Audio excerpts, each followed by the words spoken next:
விபூதி வேதா நண்பர்கள் அனைவருக்கும் வணக்கம். ஓம் நம சிவாய. பஞ்சபூதங்கள் பூமி, நீர், தீ, காற்று, ஆகாயம் இந்த உலகின் அடிப்படை தத்துவங்கள் ஆகும். இந்த 5 மூல பகுதிகளிலும் பரம்பொருள் சிவனில் ஒன்றாக இணைகின்றன. சிவன் பஞ்சபூத நாயகனாக இந்த பூதங்களை தன் திருவுருவமாக கொண்டுள்ளார். இன்றைய இந்த உரையில் நாம் பஞ்சபூதங்களும் சிவமும் பற்றிய ஆழமான தெளிவை பெறுவோம். சிவன் மற்றும் பஞ்சபூதம் பற்றிய சான்றுகள். வேதங்கள் மற்றும் அகமங்கள் பஞ்சபூதங்களின் தன்மைகளை விளக்குகின்றன.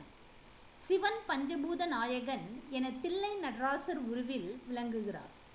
5 பிரதான சிவஸ்தலங்கள் பஞ்சபூதங்களை ஒவ்வொன்றாக பிரதிநிதிப்பதற்காக உள்ளன.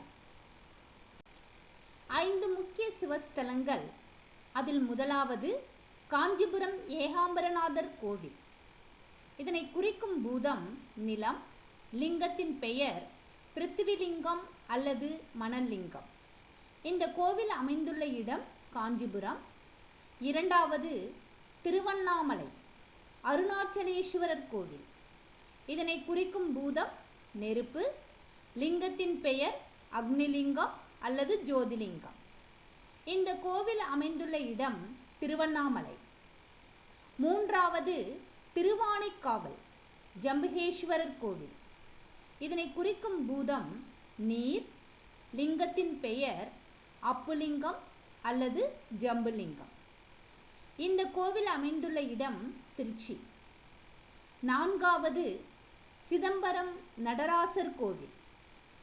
இதனை குறிக்கும் பூதம் ஆகாயம். லிங்கத்தின் பெயர் ஆகாசலிங்கம். இந்த கோவில் அமைந்துள்ள இடம் சிதம்பரம். ஐந்தாவது திருக்காலத்தி என்கிற காளகஸ்தி காலத்தீஸ்வரர் கோவில். இதனை குறிக்கும் பூதம் காற்று. லிங்கத்தின் பெயர் வாயுலிங்கம். இந்த கோவில் அமைந்துள்ள இடம் திருக்காலத்தி. இந்த ஸ்தலங்களுக்கெல்லாம் பஞ்சபூதம் என பெயர் வர காரணம் என்ன? பஞ்சம் என்பது 5 என்ற எண்ணிக்கையை குறிக்கும். எடுத்துக்காட்டாக பஞ்சலோகம் என்பது 5 உலோகங்களின் கலவை எனலாம். இதுபோல முக்கியமான 5 கூறுகளினை 5 பூதங்கள் அல்லது பஞ்சபூதங்கள் என்பர். ஒவ்வொரு சிவஸ்தலமும் ஒரு வரலாறு காரணமாகவும் ஏதேனும் ஒரு தன்மையினாலும் அல்லது இயற்கையான நிலவரத்தினாலும் இப்பூதத்திற்குரிய கோவிலாக விளங்குகின்றன. சிவன் மற்றும் பஞ்சபூதங்களின் ஒருமைப்பாடு இவ்வுலகின் சமநிலைக்கு மிக மிக முக்கியமானது.